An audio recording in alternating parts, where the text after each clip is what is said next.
Hello student, good morning. आज हम लोग सॉइल साइंस का नेक्स्ट लेक्चर शुरू करते हैं। जैसा कि मैंने पिछली कक्षाओं में आपको बताया था कि किस प्रकार से मृदा का निर्माण होता है।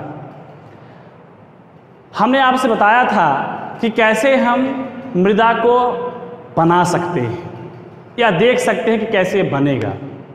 उसमें मैंने एक बात बताई थी आपसे कि हम पूरी पृथ्वी को, इस पूरी पृथ्वी को हम मृदा नहीं कह सकते। इस पूरी पृथ्वी को अगर कोई कह दे कि मृदा है तो मृदा ये नहीं है। मृदा क्या है? मृदा पृथ्वी की ऊपरी सतह पर है। ये ऊपरी सतह है, यह ऊपरी सतह है जिसकी मोटाई कितनी है? 6 इंच या 15 सेंटीमीटर की है। कितनी है? 6 इंच या 15 सेंटीमीटर की है। अब यहाँ पे ये 6 इंच या 15 सेंटीमीटर जो मोटी परत है, इसी को हम क्या कह सकते हैं कि ये मृदा है। शेष क्या है? शेष चट्टान है। मैंने आपसे इसके पिछले वाले भी कक्षाओं में बताया था कि किस प्रकार से चट्टान का फॉर्मेशन हुआ, निर्माण हुआ पृथ्वी का। मैंने उसे बताया था कि किस प्रकार से पृथ्वी ठंडी हुई, गर्म थी, और गर्म के दशा में, जले हुए अवस्था में हमें कुछ अगर प्राप्त होता है तो होता है क्या? राख। और जो शीतलन होकर के एटमॉस्फेरिक प्रेशर की वजह से, दबाव के कारण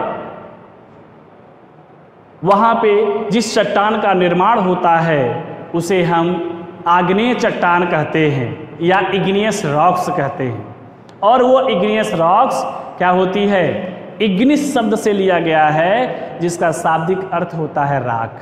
मैंने आपसे बताया था कि आप अपने घरों के में जो अलाव जलते होंगे, जो चूल्हे पे खाने बनते होंगे, ऐसे ही चीज़ों को आप लेकर के आसानी से राख को लेकर के एक ठंडे स्थान पे रख दीजिए जहाँ पे बारिश हो जाए, या अपने हाथों से ही पानी का फुहारा मार दीजिए या पानी में उसको भिगो दीजिए और रख दीजिए। तो आप देखेंगे कि धीरे धीरे धीरे धीरे उनके अंदर सीमेंटिफिकेशन होने लगेगी, कैल्सिफिकेशन होने लगेगी, जिसकी वजह से वो क्या होंगे कि उनके छोटे छोटे कण आपस में जुड़ना प्रारंभ कर देंगे।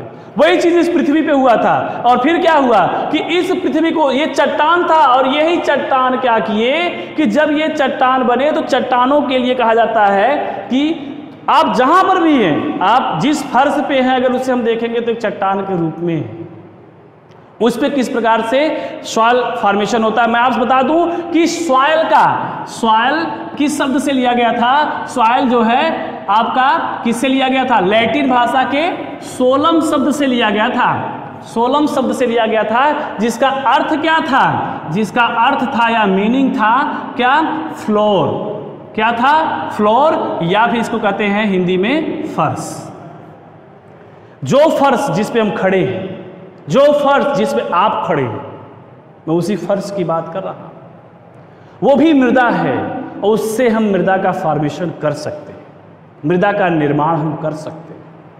मृदा कैसे बनती है इसके विषय में आप भली भांति जान लें कि कोई भी फर्श को जब हम तोड़ना शुरू करेंगे, डिस्ट्रॉय करना शुरू करेंगे, छोटे छोटे कणों में बांटना शुरू करेंगे, उस दरमियान ही मृदा का निर्माण हो सकता है। कैसे होता है मैं उसे आपको बताता हूं।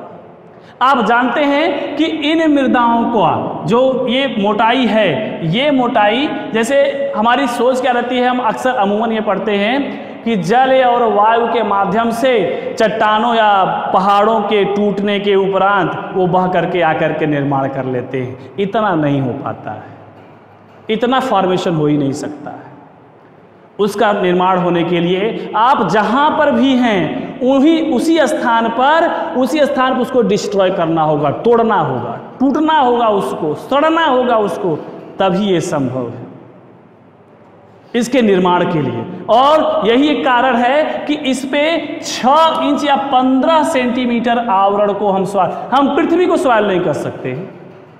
पृथ्वी सिर्फ क्या है कि एक पिंड है जिसमें चट्टानों का ही सारी, आप जानते होंगे कि पूरी पृथ्वी का या चट्टानों के निर्माण में सबसे ज़्यादा इग्नियस रॉक्स की योगदान होती है, 95% पाए जाते हैं लगभग। उसके टूटने के उपरांत सारे और चट्टानों का निर्माण होता है, शैलों का निर्माण होता है। तो ये क्या हुआ कि इस प्रकार से इन 6 इंच 15 सेंटीमीटर मोटी, इसीलिए हम कहते हैं कि सॉइल वह है जो पृथ्वी को 6 इंच या 15 सेंटीमीटर के मोटे आवरण में घेरे हुए हैं, उसे हम क्या कहते हैं? मृदा कहते हैं। यही नहीं, अरस्तु ने एक बात कहा था कि मृदा जो है वो पौधों का उदर है, जिसके माध्यम से वो चलती है। उदर मीन्स आप समझते होंगे पेट, जहाँ पे भोजन का डाइजेशन होना है, जहाँ से हमें और सारी चीज़ें डाइजेस्ट होकर के बॉडी में मिलनी है, वही है ये मृदा। और वो मृदा की मोटाई कितनी है? वो 6 इंच या 15 सेंटीमीटर की है।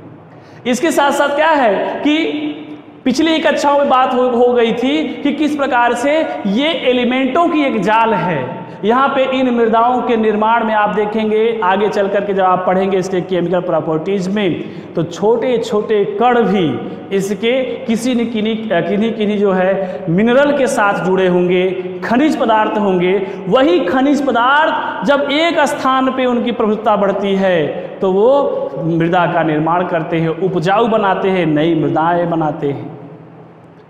अब हम चलते हैं, चूंकि इस पे काफ़ी देर तक चर्चा हुई, अगले भी क्लास में था और इसमें भी हम इसके डिफिनीशन परिभाषा में चलते हैं। और मैं आपसे बता दूं कि परिभाषा के माध्यम से ही आप अच्छे तरीके से अगर आप जानें कि परिभाषा के आधार पर अगर हम देखेंगे तो सॉइल के सारे निर्माण के विषय में, सॉइल कैसे बना, कैसे उसको हम देखते हैं और क्यों ज़रूरी है, उसके अंदर कितने वायु और कितने जल की मात्रा है, वो पौधों के लिए क्यों इम्पॉर्टेंट है, और सॉइल की ही देन है कि पृथ्वी को कहा जाता है कि यह एक ऐसा ग्रह है जिसको हम लिविंग बॉडी कहते हैं, जीवित ग्रह कहते हैं। अब ये जीवित ग्रह है तो हम आप ये कह सकते हैं, कोई भी पूछ सकता है, अमूमन सब पूछते हैं कि हम परिभाषा में लिथोस्फीयर को एबायोटिक में रखते हैं, और एबायोटिक का सीधा सीधा फंडा है, फार्मूला है कि जिसमें कभी भी कोई शोषण न किया हो, न कर रहा हो, न करेगा, उसे हम एबायोटिक कह देंगे। बायोटिक वह होगा जो कभी किया हो, कर रहा हो या करेगा, उसे हम बायोटिक कह देंगे। तो एबायोटिक के रहते हुए भी हम इसको क्यों कह रहे हैं? क्योंकि इसी ग्रह के अंदर, इन्हीं मृदाओं के अंदर ही क्षमता है जीवन देने के लिए, जो क्षमता है जीवन देने के लिए जिस ग्रह में, और उसी ग्रह को हम ये कह सकते हैं कि ये जीवित पिंड है, कि कुछ दे सकती है, जीवन को बढ़ा सकती है। अन्य ग्रहों पे ऐसी संभावनाएं नहीं हैं, इसलिए उनको ये चीज़ें नहीं कही जाती। तो हम देखते हैं कि क्या डिफिनीशन है, क्यों आवश्यकता है इसकी। तो परिभाषा,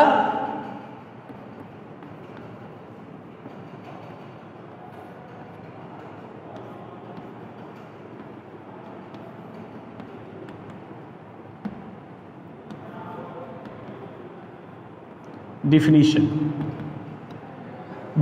मृदा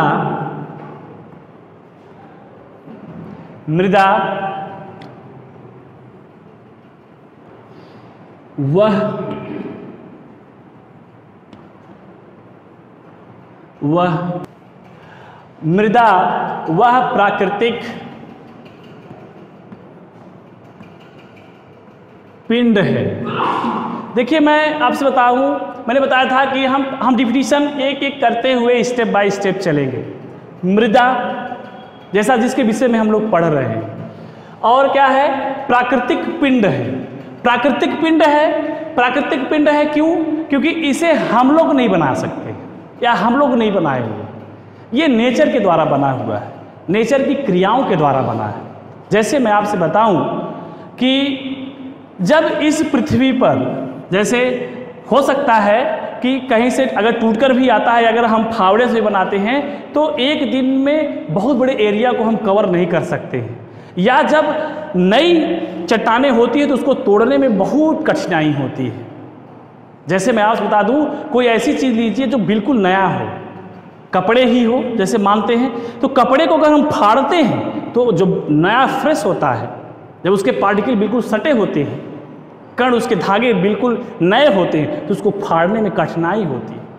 लेकिन जैसे जैसे वो पुरान होती हैं, जैसे समय बीतता है, यूज होता है, इस पे प्रकाश लगती है, धूल कण लगते हैं, बार बार धुला जाता है, तो उसके कण क्या होते हैं, बिखरने लगते हैं। और बिखरने की दशा में जब उसे हम धीरे से भी इस तरह से फाड़ते हैं तो पूरा कपड़ा फट जाता है। उसी प्रकार से आपके पृथ्वी के ऊपरी सतह की भी स्थिति वही थी। जो ये चट्टान है, इन चट्टानों की स्थिति भी वही थी कि यहाँ पे जो सूर्य का प्रकाश है, ये सूर्य का प्रकाश जब इस पे पड़ना प्रारंभ हुआ, ये नेचुरली है, आप देख सकते हैं, सूर्य का प्रकाश जब यहाँ पे पड़ना शुरू हुआ तो आप जानते हैं किसी भी चीज़ों में, किसी भी वस्तु में, बायोटिक एबायोटिक जो भी रहेंगे, आप देखेंगे कि उनमें जब गर्मी पड़ती है, जब टेम्परेचर बढ़ता है तो उसमें प्रसार होती है।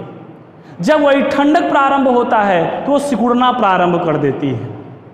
जब सिकुड़ना प्रारंभ कर देती है, फैलना और सिकुड़ना ये कंटिन्यू चलती रहती है। जब फैलते सिकुड़ते, तो मैं एक छोटी सी बात बताऊंगा आपको इलास्टिक को लेकर के। रबड़ आप लोग जानते होंगे, रबड़ को आप बार बार इस तरह से खींचते हैं और उसके स्थान पे ले जाते हैं, फैलाते हैं सिकुड़ते हैं, फैलाते हैं सिकुड़ते हैं, तो आप देखते हैं कि जो नया रबड़ रहता है उसके जो पार्टिकल्स होते हैं वो उखड़ने लगते हैं और धीरे धीरे फिर वो टूट जाते हैं। वही चीज़ यहाँ पर भी है। जब कई वर्ष लगते हैं, जब तापमान बढ़ता है तो फैल जाते हैं, जब तापमान घटता है तो सिकुड़ जाते हैं। फैलने सिकुड़ने और फिर क्या है,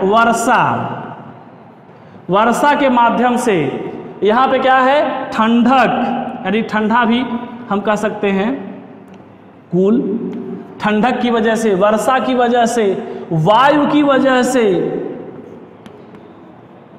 वजह से ये क्या होती हैं, जो चट्टानें हैं वो टूटना प्रारंभ कर देती हैं। और जब टूटना प्रारंभ कर देती हैं, उसके छोटे छोटे कण टूट जाते हैं, तो उनके पार्टिकल्स टूटे हुए अवस्था में इस चट्टान के, इस पृथ्वी के ऊपरी सतह पर पड़े रहते हैं।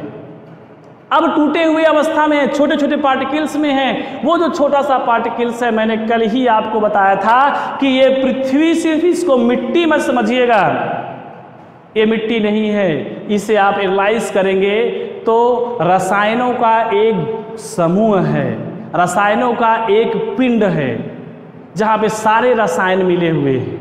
मैं आपसे बता दूं कि मिष्ठान, बूंदी वाली मीठा आप लिए होंगे तो आप देखते हैं कि छोटे छोटे उसके बूंदी लगे रहते हैं, और जब हम कई बूंदियों को लेकर के इकट्ठा करते हैं तो एक पिंड बन जाता है।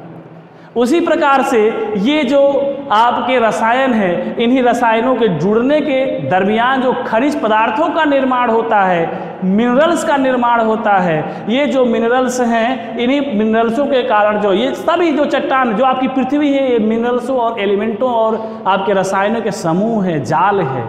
इसमें आपका कार्बन है, हाइड्रोजन है, ऑक्सीजन है, नाइट्रोजन है, कैल्शियम है, मैग्नीशियम है, सल्फर है, आयरन है, मतलब जितने भी आप जान रहे हैं, आपके नॉलेज में है, वो सारी चीज़ें इसी पृथ्वी पर पाई जाती हैं। बस क्या है कि ये रसायन एक दूसरे से संयोग करके किसी न किसी कंपाउंड और यौगिक का निर्माण करते हैं। एक छोटा सा पार्टिकल भी आपका, आप देखेंगे, मांटमोरिलोनाइट हो सकता है, इलाइट हो सकता है, फेल्सपार हो सकता है, माइका हो सकता है, क्वार्टज, बालू आप देख रहे हैं ना, बालू, एक बालू का कण आपका क्वार्टज हो सकता है। तो ये सारे कण इसी प्रकार से हैं, जो प्राइमरी और सेकेंडरी मिनरल्स के साथ मिलकर के बने हुए।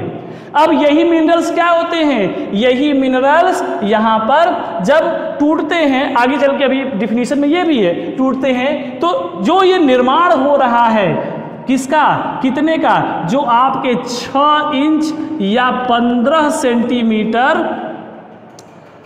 मोटी आवरण का जो निर्माण ऊपरी सतह पे होता है, उसको हम मृदा कहते हैं। चूंकि ये हमने नहीं किया हुआ है, इस